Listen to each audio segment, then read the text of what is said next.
मेरे बेटे को रात को CTD के एहलकारों ने दहशतगर्दी करके 16 या 17 जाना वो फायर किए हैं और जिसके नतीजे में वो जंबाग हो गए। ये अवाम को धोखा दे रहे हैं और पीपल्स पार्टी जीत गई है। PDM ने शिकस्त तस्लीम कर ली है। हम ऐलान जंग कर चुके हैं, तुमने क्या ऐलान जंग करना हमारे खिलाफ? ये उस धांधली की पैदावार है जिसको हम हमेशा के लिए इस मुल्क से खत्म करना चाहते हैं। पब्लिक मूवमेंट तब चलती है जब अवाम समझे कि कोई उनके मफादात की हिफाजत करने आए।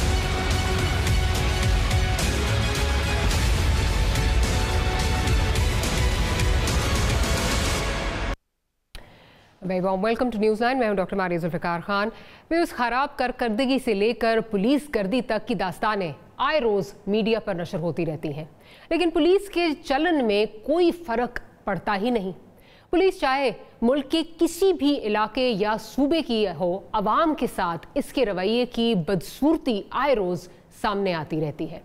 जुमे और हफ्ते के दरमियानी शब इस्लामाबाद पुलिस के एंटी टेरर स्क्वाड के 5 एहलकारों के हाथों 22 साल उसामा सक्ती के कत्ल के बाद फिर वही बहस छिड़ गई है कि ये वाकया पुलिस की तरबियत के फुकदान की वजह से हुआ है या पुलिस वालों के जहनी खलजियान की वजह से हुआ है। पुलिस का काम अवाम की हिफाजत करना है, लेकिन इस वाक़े ने एक दफ़ा फिर साबित किया है कि पुलिस वाले भी कानून का बहाना बनाकर कानून तोड़ने और खुद को कानून से ऊपर समझने की शदीद गलतफहमी में मुब्तला हैं।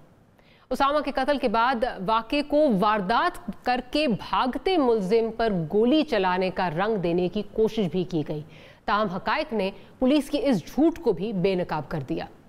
मकतूल उसामा के वालिद की जानिब से दर्ज कराई गई FIR में ये कहा गया है कि ATS के 5 एहलकारों के साथ एक रात पहले झगड़ा होने के बाद उसको धमकी मिली थी और इन्हीं एहलकारों की जानिब से इसी रंजिश के नतीजे में उसामा कत्ल हुआ। फिर बात घूम कर वहीं आ जाएगी कि ये क्लासिक एग्जाम्पल है पुलिस अब्यूज़ का। पहले वारदात करते हैं, फिर कवर अप की कोशिश होती है। क्या ये वाकया पुलिस के सियासी मकासद के लिए इस्तेमाल होने की रविश का नतीजा है? और साथ ही साथ पुलिस की इस रविश को जो है वो तब्दील करके जो चीज़ें हैं वो बेहतर किस तरह हो सकती हैं। सियासी जमातों की अगर बात की जाए, क्योंकि बेहतरी तो इन्होंने लानी है, सियासी जमातों की अगर बात की जाए तो सब ये दावा करती हैं कि जी हम पुलिस कल्चर को चेंज करना चाहते हैं, थाना कल्चर को चेंज करना चाहते हैं, लेकिन नतीजा सिफर नज़र आता है। इस पर आज हम बात करेंगे। पलवशा खान साहिबा हमारे साथ मौजूद हैं, पाकिस्तान पीपल्स पार्टी से आपका ताल्लुक है। सदाकत अली अब्बासी साहब हमें कुछ ही देर में ज्वाइन कर लेंगे, पाकिस्तान तहरीक इंसाफ से आपका ताल्लुक है। और अताउल्लाह तार साहब हमें लाहौर से ज्वाइन कर रहे हैं, पाकिस्तान मुस्लिम लीग नवाज से आपका ताल्लुक है। तो गुफ्तगू शुरू करने से पहले जितने ये वाक़यात जो हमें जो माजी करीब में जो है वो नज़र आते हैं, उनके वाक़यात से इस तरह के वाक़यात की एक लंबी फहरिस्त है, तो वो हम आपको जो है वो दिखाना चाहते हैं। प्रोड्यूसर अगर आप वो दिखा सकें जो हमने बनाया है, अगर आप दिखा सकें कि ये कोई अपनी नौयत का पहला वाक़या नहीं है। ये ज़रूर कहा जा रहा है कि इस्लामाबाद की हदूद तक शायद ये इस नौयत का पहला वाक़या है। प्रोड्यूसर अगर दिखाइए कि ये वाक़यात जो हमने बनाई है लिस्ट, चाहे इसमें मॉडल टाउन का वाक़या देख लिया जाए, साहिवाल का वाक़या जो है वो आप देख लें, नकीबुल्ला महसूद का वाक़या देख लें, फिर आपको याद है रेंजर्स के हाथों सरफराज जो है वो उसका कत्ल हुआ, किस तरह वो अपनी जान की जो है वो भीख मांगता रहा। प्रोड्यूसर ज़रा अगर वो दिखाइए कि किस तरह जो है ये होता रहा, तो उस पर जो है वो आगे चलते हैं।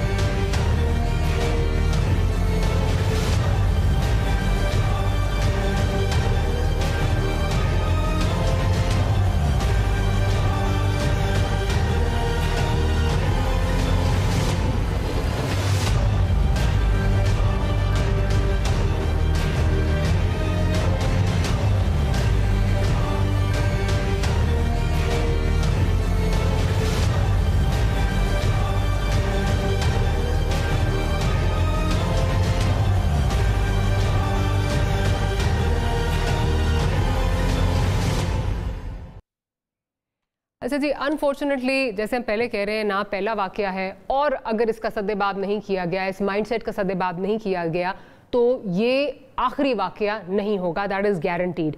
और आज इस टॉपिक को उठाने का हमारा मकसद कतन ये नहीं है कि हम किसी एक पार्टी को, किसी एक शख्स को जो है वो सिंगल आउट करें, क्योंकि ये एक माइंडसेट है which is prevalent all over the country. उसके बारे में हम जो है वो बात करना चाहते हैं, क्योंकि इस तरह के वाक़यात they've happened on every parties, under every parties watch. कभी ये कोई हम नहीं कह रहे कि किसी एक सिंगल पार्टी ने ये किया है, लेकिन अगर इसको रोका नहीं गया तो ये मज़ीद वाक़यात जो है इनकी एक, हम अगले साल भी कोई बात इसी तरह कर रहे होंगे, उसके बाद भी हम बातें इसी तरह कर रहे होंगे।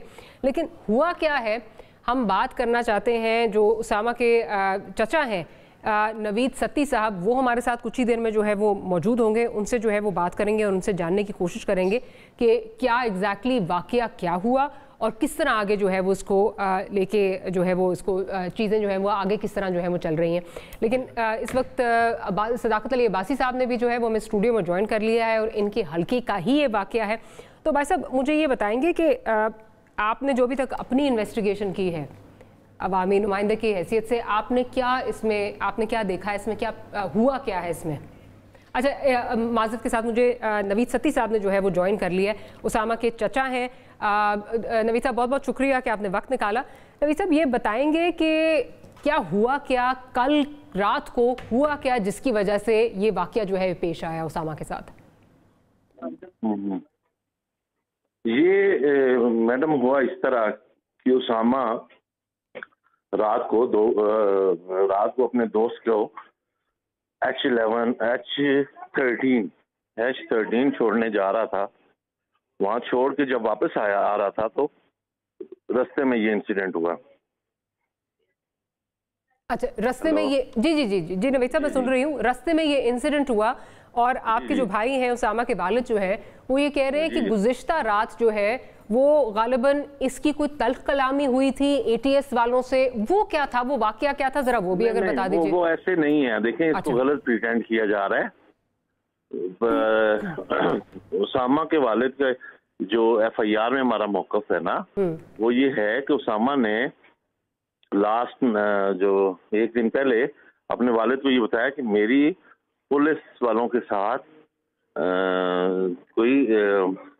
कोई नोक झोंक हुई है। तो उन्होंने मुझे कहा है कि आपको मजा चखाएंगे।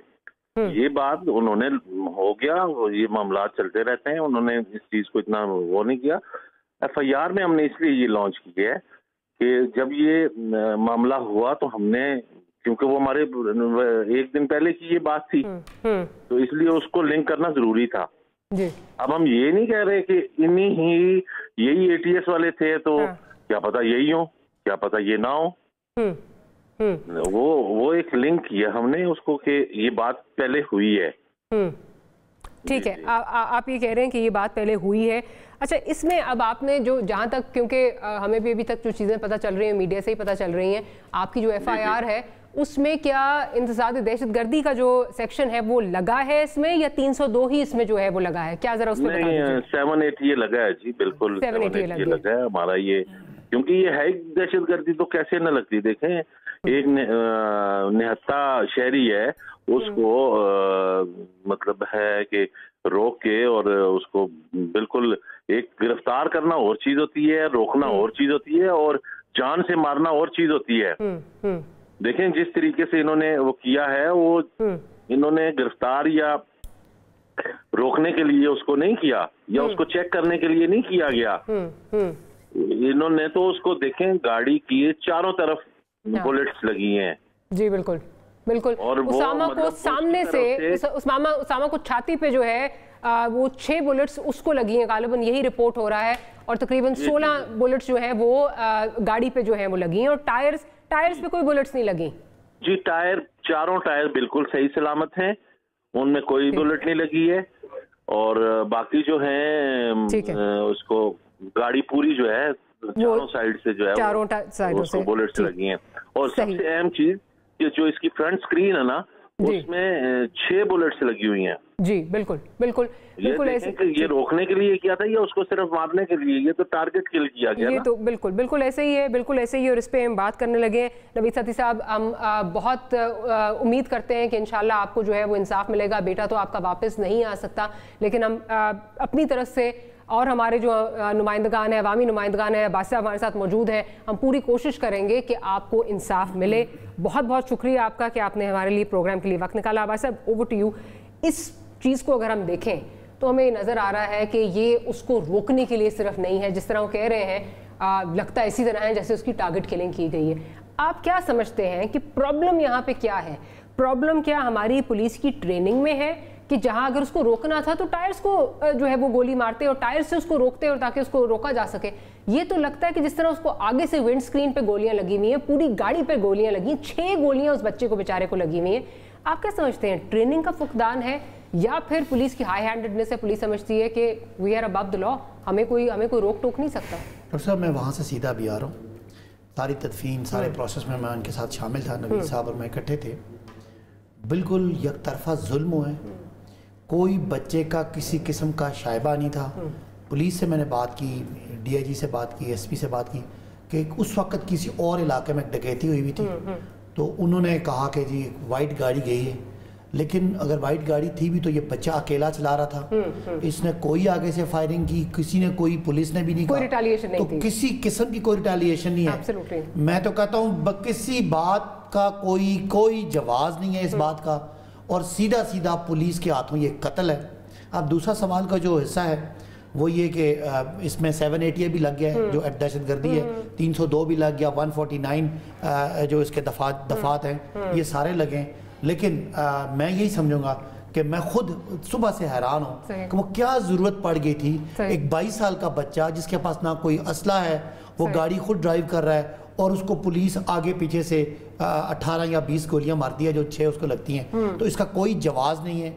पुलिस की ट्रेनिंग है, मतलब मैं भी इस हुकूमत का नुमाइंदा हूँ, लेकिन जो भी है, जो भी जिम्मेदारान है, पुलिस सारी जिम्मेदार है। मैं तो इसकी ट्रेनिंग है, वो उनको क्या जो 2 या 5 जो पुलिस वाले थे उनको ये किसने इख्तियार दिया कि वो एक निहत्ते शहरी को इस तरह भून दे गोलियों में, जो आगे से रिएक्शन भी नहीं कर रहा, उसकी गाड़ी को वो टायरों पर मार सकते थे, उसको वो गाड़ी को साइड रोक सकते थे, गाड़ी को ब्लॉक कर सकते थे, उस अगर वो जितना भी था। तो बहरहाल मैं being the I witness, totally one way कत्ल है। बिल्कुल।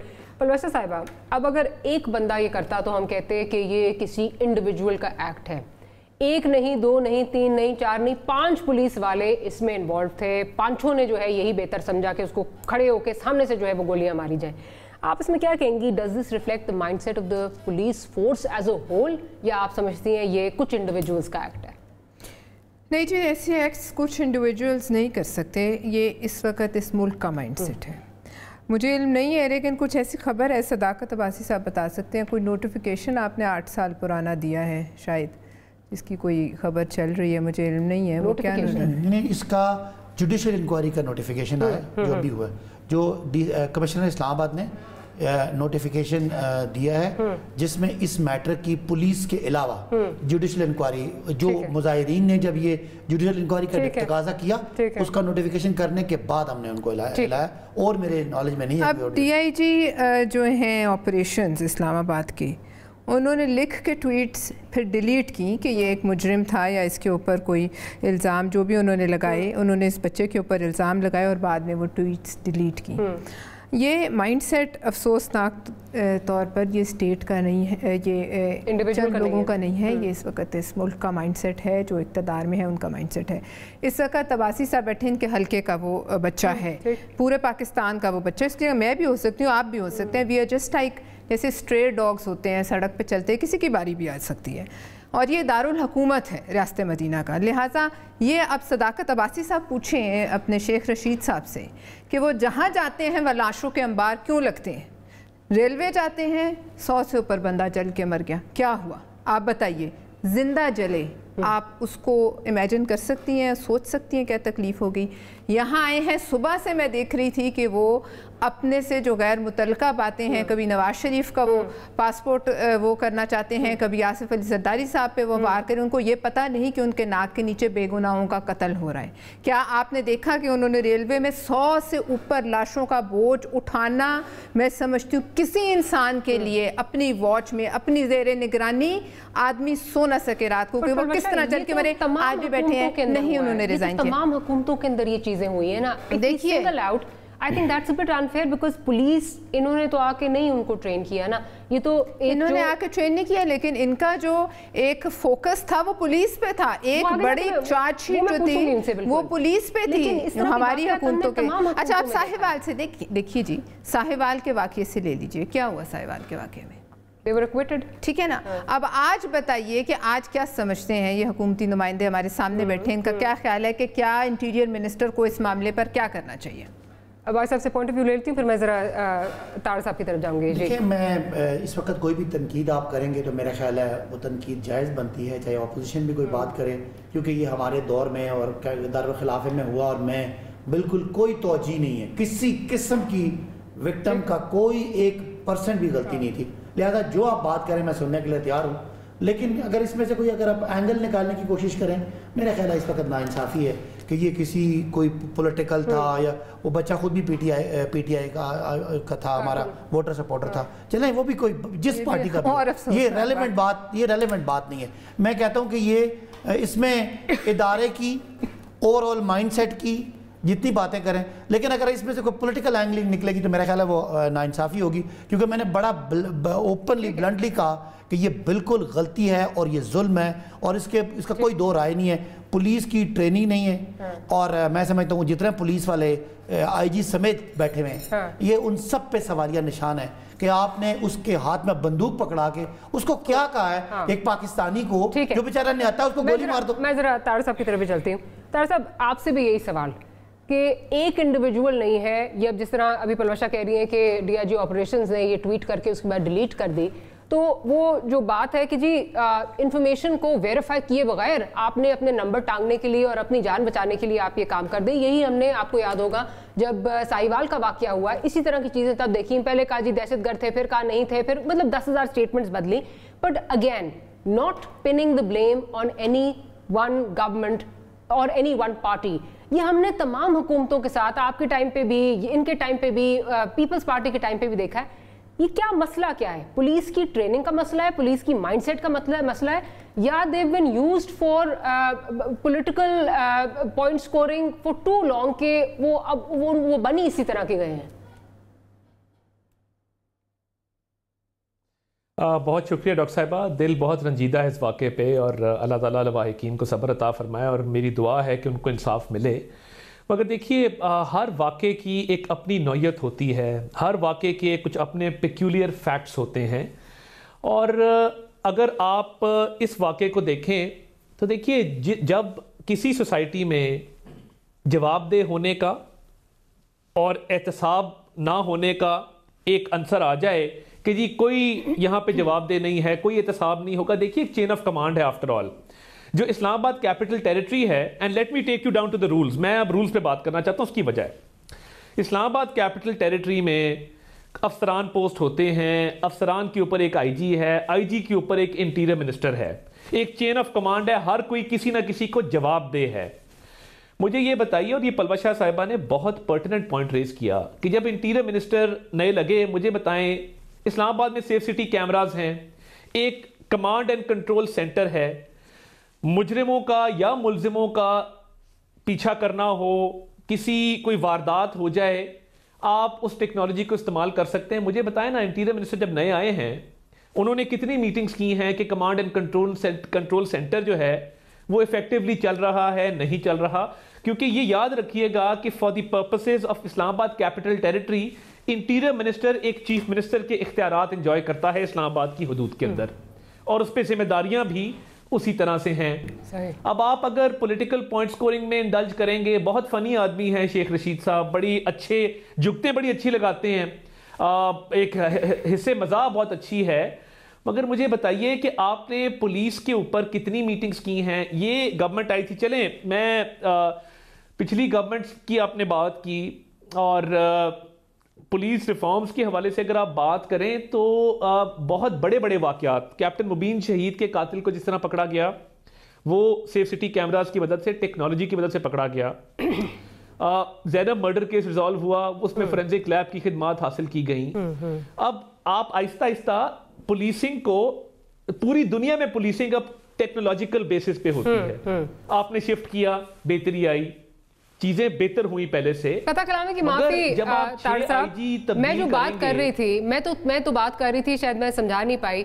What I was reflecting on was and referring to was जो हम थाना कल्चर की बात करते हैं, पुलिस कल्चर जो है ये आपकी बिल्कुल modern policing, I appreciate that, लेकिन एज फार एज थाना कल्चर इज कंसर्न्ड कि एक नाके पे मुझे रोका जाता है या किसी और को रोका जाता है तो पुलिस वाला आपसे तमीज से बात नहीं करेगा। पुलिस वाला समझता है कि वो शायद हमारा कोई आका है। ये हर टाइम पे हुआ है, हर हुकूमत में हुआ है और हर सूबे में हुआ है। मैं उस कॉन्टेक्स्ट में बात कर रही थी।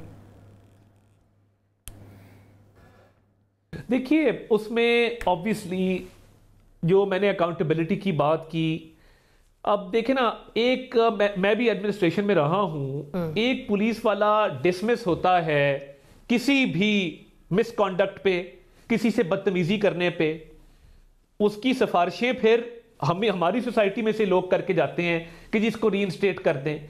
जितनी सिफारिशें पुलिस के अंदर होती हैं with regard to reinstatement, with regard to pardon, किसी और फोर्स में नहीं होती। और आप देखें मोटरवे पुलिस भी अपनी जगह पे है ना जी, आपका भी कभी चलान हुआ होगा मोटरवे पे, वो कितनी कर्टसी के साथ पेश आते हैं, वो भी फोर्स है, उसका भी एक माइंडसेट है।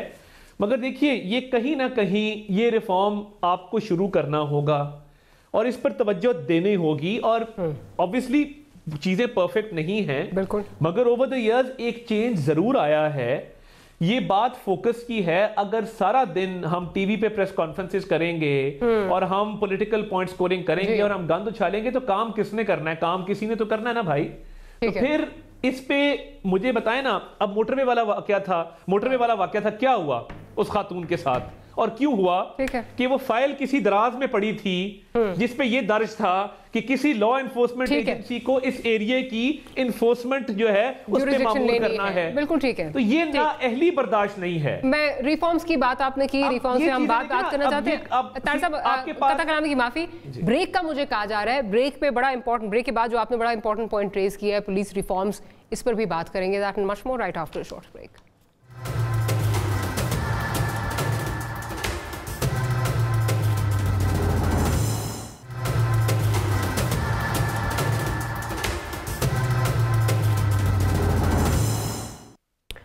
Welcome back after the break. Break से पहले तारिक साहब जो हैं वो एक उन्होंने मशवरा दिया, बड़ा अच्छी बात उन्होंने की पुलिस रिफॉर्म्स के हवाले से।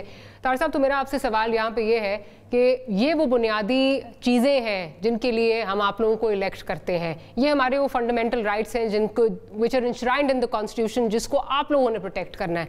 आज for the sake of argument अगर पीटीआई कहती है पुलिस रिफॉर्म्स के लिए जाना चाहते हैं, आप बैठेंगे इनके साथ पार्लियामेंट में, आप इनके साथ बैठ के ये काम करेंगे? देखिए मैं अब ये समझता हूं कि it's a little too late in the day for this. जब कोरोना से लोग मर रहे थे और रोज मर रहे थे, कोरोना पीक पे था, तो प्राइम मिनिस्टर साहब हैड दी ऑडेसिटी कि वो मीटिंग से वॉकआउट कर गए थे। अब 2.5 साल बाद अब इनसे कोई बात नहीं हो सकती किसी इशू पर भी। अब वो टाइम गुजर गया है। मिसाके मईशत की बात डॉक्टर साहबा किसने की थी? हमने की थी। कश्मीर पे बात करने की ऑफर किसने की थी? हमने की थी। कोरोना की मीटिंग में कौन गया था? हम गए थे। तो जब चोर डाकू के नारे लगेंगे और वहां से एक मुतकब्बिराना अंदाज में हमें स्नब किया जाएगा, तो अब it's little too late. I think ये जब चले जाएं तो इसके बाद बैठ सकते हैं, इनके जाने के बाद पुलिस रिफॉर्म से बात हो सकती है, क्योंकि पुलिस रिफॉर्म्स के लिए ये अपने एक आईजी को लाए थे और वो आपको पता है कि उनके साथ क्या हुआ दुरानी साहब के साथ, वो घर चले गए, फिर 6 आईजी तब्दील किए पंजाब के और कहा कि मैंने नया आईजी और सीसीपीओ अपने बहनोई के प्लॉट का कब्जा छुड़ाने के लिए किया है। उसमें भी हाईकोर्ट का ऑर्डर आ गया और हाईकोर्ट ने कहा है कि ये आपने गलत किया था। और मैं एक आपको इतला दे दूं, मेरे सोर्सेज ने मुझे बताया है कि सीसीपीओ लाहौर को जो खामोशी से तब्दील किया गया है, उन्होंने लैंड ग्रैबिंग की थी 2-4 जगह पे।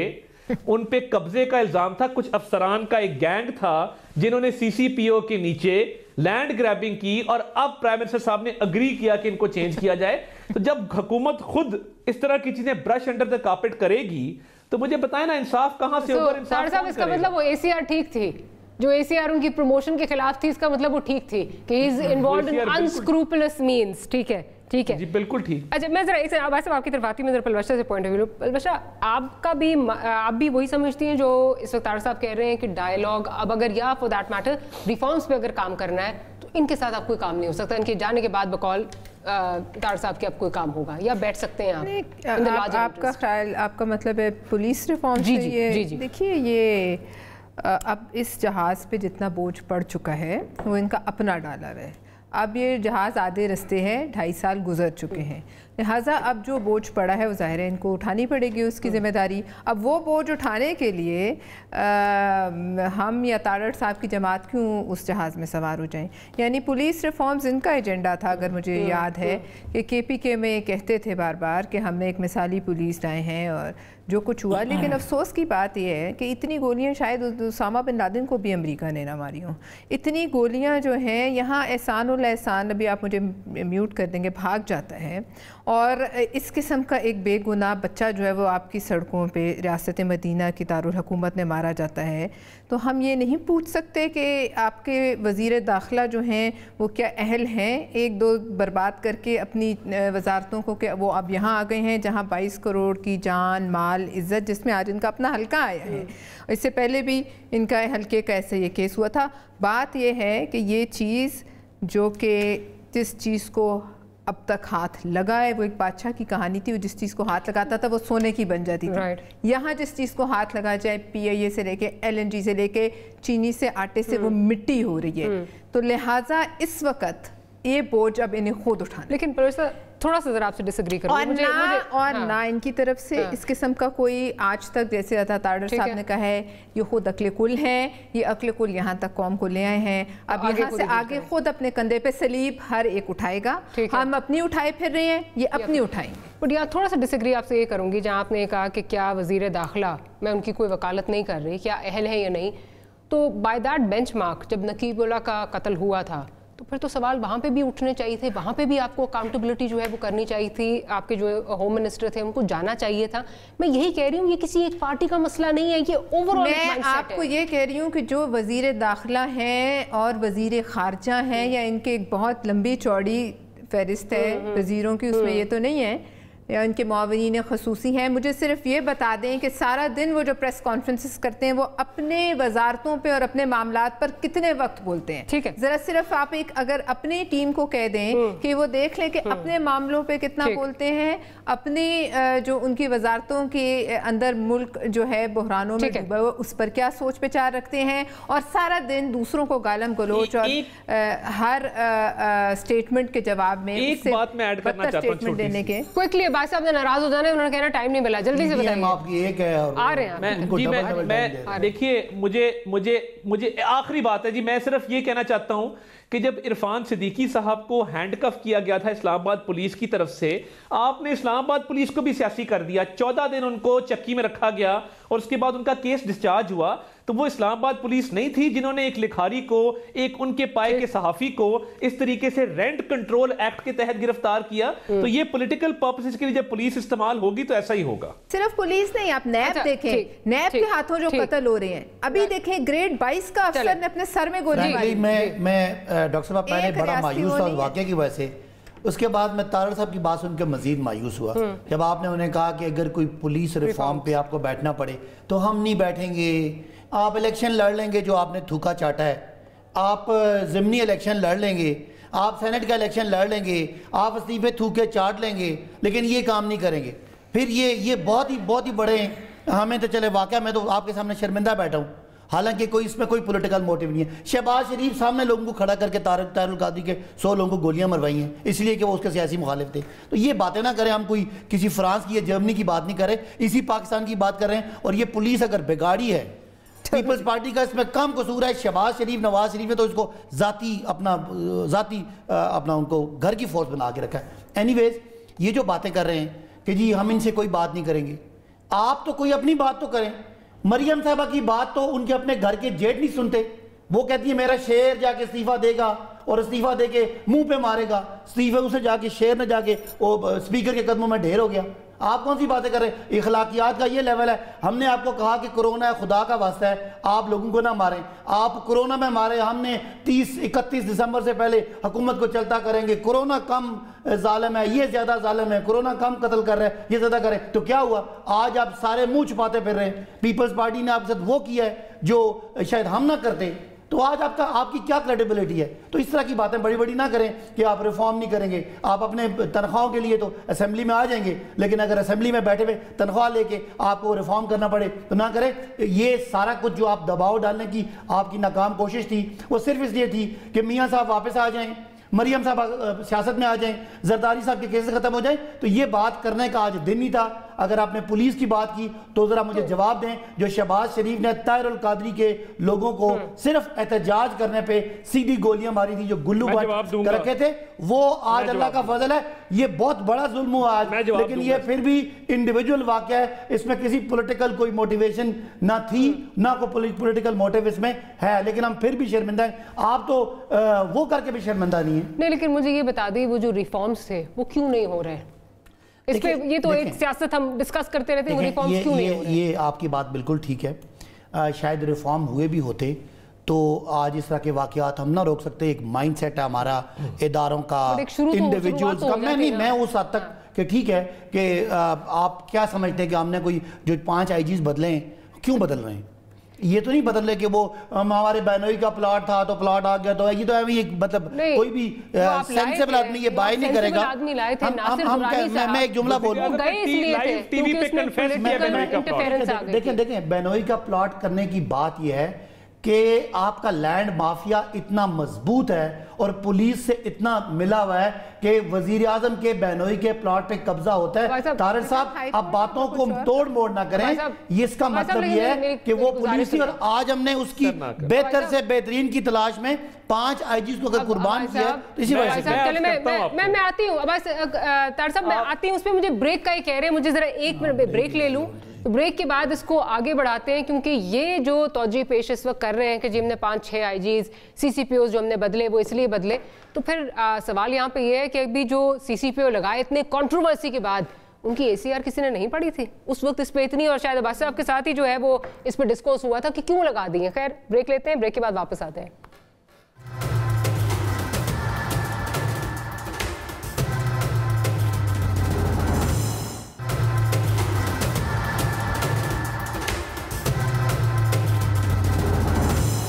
जी welcome back after the break. और ब्रेक पे जाने से पहले तार साहब बात हो रही थी जो ये पुलिस में जो रिफॉर्म्स की थी और पंजाब के हवाले से बात हो रही थी, आप कुछ ऐड करना चाह रहे थे, फिर आगे चलती हूँ, फलबख्शा की जानिब जाऊंगी। मैं देखिए इससे पहले कि मैं ऐड करूं, मेरे भाई सदाकत अब्बासी साहब ने मुहावरा इस्तेमाल किया थूक कर चाटना, और ये चाहते तो यू टर्न भी इस्तेमाल कर सकते थे, मगर यू टर्न इनकी और इनकी जमात की छेड़ है, इन्होंने इस्तेमाल नहीं किया। मुहज़्ज़ब होता अगर ये यू टर्न इस्तेमाल करते। बहरहाल अगर दुनिया में कोई थूक कर चाटने का बादशाह होता, या अगर कोई पूछता कि जी थूक कर चाटने का सबसे बड़ा एग्जाम्पल क्या है, तो वो इमरान खान साहब हैं। थूक कर चाटना वो होता है कि आप किसी को चपड़ासी कहें और उसको वजीर दाखिला लगा दें। थूक कर चाटना वो होता है किसी को कातिल कहें, उसको अपनी कोलिशन गवर्नमेंट में बिठाएं। थूक कर चाटना होता है किसी को आप डाकू कहें और उसको पंजाब हुकूमत में कोलिशन को बिठाएं। थूक कर चाटना वो होता है जब आप कहें कि मैं IMF के पास नहीं जाऊंगा, मैं फंदे से अपने आप को लटका लूंगा, उसे कहते हैं थूक कर चाटना। थूक कर चाटना ये होता है जब आप कहते हैं कि मैं लोटों को नहीं लूंगा, अपनी नजरियाती जमात बनाऊंगा। थूक कर चाटना वो होता है जब आप कहते हैं कि मैं 90 दिन में करप्शन खत्म कर दूंगा। थूक कर चाटना वो होता है जब आप ये दावा करते हैं कि लंबी हो गई और हम डाइग्रेस कर गए, तो लॉ मेकिंग की रिक्वेस्ट पेट फाड़ने का कह के फिर बाद में खाना खिला देना। नहीं, बात हुई है ना, बात यहाँ पे जेठ की बात की है, जेठ की बात की है, यहाँ पे इस्तीफों की बात की, तो भाई मेरे पार्लियामेंट का गेट तोड़ के पार्लियामेंट पे लानत भेज के अंदर तनख्वाहें और TAD और मेडिकल बिल कौन वसूल करता रहा है? कभी अपनी जमात की फहरिस्त मेरे से ले लीजिएगा आके। अब मैं आता हूं ये पुलिस रिफॉर्म्स की तरफ। देखिए इस वक्त भी आप चेक करा लें कि safe city project People's Party ने इस्लामाबाद में लगाया, हमने उसको आगे बढ़ाया, कितने कैमरास मैल फंक्शन कर गए हुए हैं और कौन जिम्मेदार है उन कैमरास की रिपेयर एंड मेंटेनेंस के लिए, ONM के लिए कोई पता नहीं है। इनसे पूछें इन्होंने पुलिस रिफॉर्म्स के 4 क्रेडिबल स्टेप्स क्या लिए हैं, ये आपको नहीं बता सकेंगे। नहीं, अभी भी मैल फंक्शन है। दूसरी बात, वो चाहे फोरेंसिक लैब हो, वो चाहे पंजाब की जो रैपिड फोर्स हो, वो चाहे डॉल्फिन हो, हमने स्ट्रीट क्राइम फाइट करने के लिए डॉल्फिन फोर्स बनाई। हमने लाहौर में 12,000 कैमरास लगाए, उसका पायलट प्रोजेक्ट फैसलाबाद में किया, इस्लामाबाद में सेफ सिटी को आगे बढ़ाया। मेरे भाई ये हमने स्टेप्स लिए हैं। और जो बेनोई के प्लॉट वाली बात है, वो इमरान खान ऑन रिकॉर्ड है कि उनको पसंद आया वो अफसर क्योंकि बेनोई का प्लॉट छुड़ाया। एंड मैं आज टीवी पे आपको चैलेंज कर रहा हूं, हाई कोर्ट का ऑर्डर परसों आया है, उन्होंने कहा है कि इमरान खान का बेनोई इलीगल ऑक्यूपेंट था, ये प्लॉट किसी और का है, ये 6 हाथ बिका हुआ है और उसकी इंक्वायरी के उन्होंने ऑर्डर किए हैं, तो ये मिसयूज ऑफ अथॉरिटी का केस नहीं बनता। नैब को प्रोसीड करना चाहिए इमरान खान के खिलाफ। तो मैं जरा पलवाशा को भी शामिल करूं, इसका मतलब पलवाशा घूम फिर के हम उसी नेज पे आ गए वापस। अगर CCPO अब चेंज हुए हैं, बात प्रॉब्लम वही है कि पॉलिटिकल मकासद के लिए जब तक पुलिस इस्तेमाल होती रहेगी तो आप उसको ठीक नहीं कर पाएंगे। आज अगर अफसर अलेजिडली इसलिए पसंद आया कि जी उसने कब्जा छुड़ा दिया है, जो भी whatever reason, personal issues थे, that means personal likes, personal political gains के लिए जब तक पुलिस इस्तेमाल होगी तो चेंज नहीं आएगा। देखिए, इनसे पूछे इनके क्या मामला थे इलेक्शन में आने से पहले, और जो चार्जशीटें पढ़ा करते थे दूसरी जमातों पर, वो क्या थी और आज क्या हो रहा है। आज मतलब ये तो अब एक कन्फेशन है वज़ीर आज़म का, एक ये कन्फेशन है, एक ये कन्फेशन है कि हमें तैयारी के बगैर किसी को नहीं लाना चाहिए। अब इन तमाम कन्फेशंस के बाद आप देखिए, रियासत मदीना बनाने का दावा ना हमने किया, ना मेरे ख्याल में मियाँ नवाज शरीफ ने किया, ये दावा इन्होंने किया। तो बात यह है कि जिस शहर में देखिए कानून जो है और सबके लिए यकसां है, जिस शहर में, जिस मुल्क में लाखों लोगों की नाजायज़ तजावुज़ात के नाम पर गिराए गए घर गरीबों के, वहाँ 350 के 300 पता नहीं कितने कनाल है इनका बन्नी गाला, वो 12 लाख रुपए देकर उसको रेगुलराइज कराया गया जाली NOC देने के बाद। अब बताइए, इस मुल्क में जहाँ 2 कानून और वो जिसके पीछे, जो प्लॉट के पीछे वज़ीर आज़म साहब चेंज कर रहे थे, CCPO या ये जो शाहकार थे इन्हें लाए, वो था ही वो उस पर कब्जा इनके बहनोई ने किया हुआ था। अब मुझे पता है इतनी बेखबरी है तो फिर किस तरीके से मामला चल सकते हैं मारिया। और उसके बाद जब वो खुद कह देते हैं कि हमारे पास ये कोई इल्म नहीं था, हमें कुछ पता नहीं था, इसका मतलब है कि वो जो कुछ कर रहे थे, कह रहे थे, वो सब कुछ मफरूज़ा था उनके कानों में। जैसे उन्होंने एक दफ़ा कहा था 35 पंचर जो हैं वो हम तक 2-3 सोर्सेज से पहुँचे तो हमने उस पर शोर मचा दिया।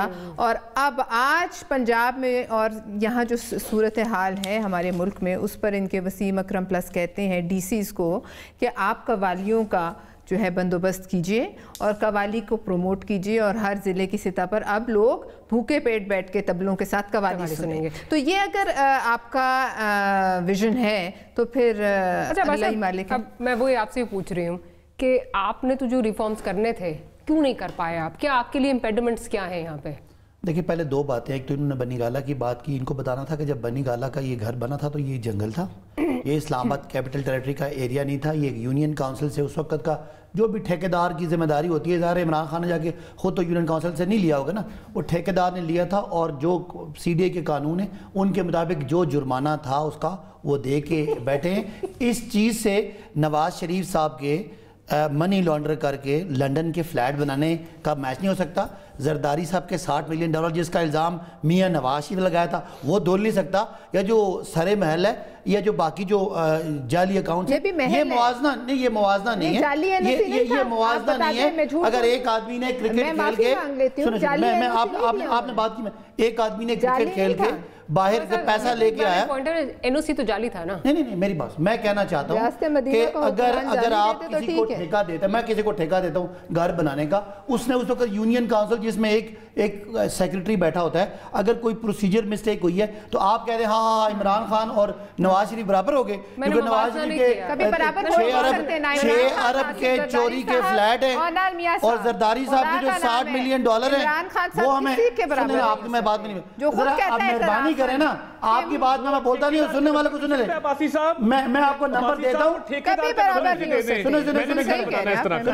सुने, इसका मतलब ये है कि जो नवाज शरीफ साहब के हेवन फील्ड फ्लैट जो चोरी के पैसे हैं वो जायज हो गए। अब आपका सवाल था रिफॉर्म वाला सवाल, ये वो कि जिस ठेकेदार ने फॉरेस्ट लैंड पे कंस्ट्रक्शन नहीं हो सकती। मैं आपको चैलेंज करता हूँ, अगर ये फॉरेस्ट लैंड है तो फिर समझें कि हम भी नवाज शरीफ हुए, फिर हम भी नवाज। ओ भाई, जंगल का मतलब ये कि शामलात थी। ओ भाई, जंगल का मतलब कोई फॉरेस्ट नहीं था, जंगल का मतलब कि वो एक बेयाबान जगह थी, फॉरेस्ट लैंड थी।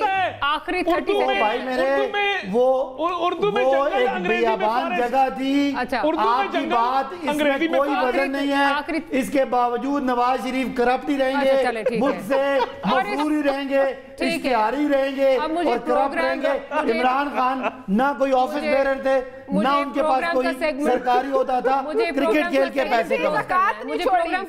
आप देखें, पहले मेरा एहतजाज सुने। पीडीएम के 2 बंदे आप बुलाते हैं, दोनों बंदे मेरी बात के दरमियान बोल रहे हैं, मैंने इनको मौका दिया।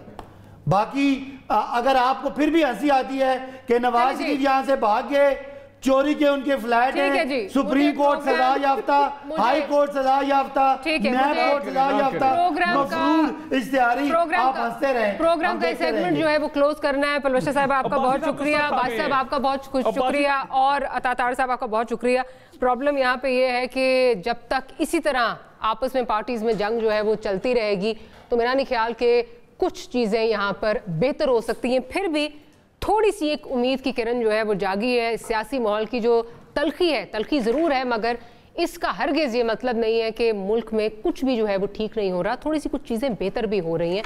मुल्क में तवील अरसे के बाद जो है वो आबी ज़खायर की तामीर का काम जो है वो शुरू हुआ है। दयामिर भाषा डैम पर FWO और चाइना पावर तेज़ी से जो है वो काम कर रहे हैं और FWO जो कि मुल्क की खिदमात में जो है वो सरगर्म है, इसके सर बहुत से कामयाब मेगा प्रोजेक्ट्स का सेहरा जाता है। ये डैम यकीनन मुल्क की आबी ज़रूरियात पूरी करेगा और पानी बिजली की पैदावार के लिए तवील मुद्दती मंसूबा है। यकीनन FWO की सारी टीम और उनके DG साहब जो हैं वो इसके जो हैं वो तारीफ़ के मुस्तहक ज़रूर हैं, जो कि कौम के लिए एक अहम मंसूबे पर काम कर रहे हैं।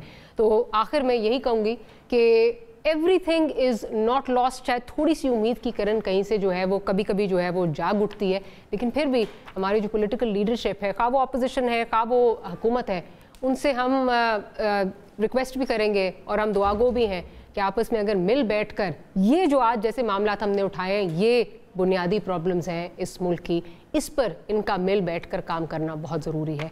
इस उम्मीद पर मुझे इजाज़त दीजिए, आपसे मुलाकात होगी कल और गुड नाइट और अल्लाह हाफ़िज़।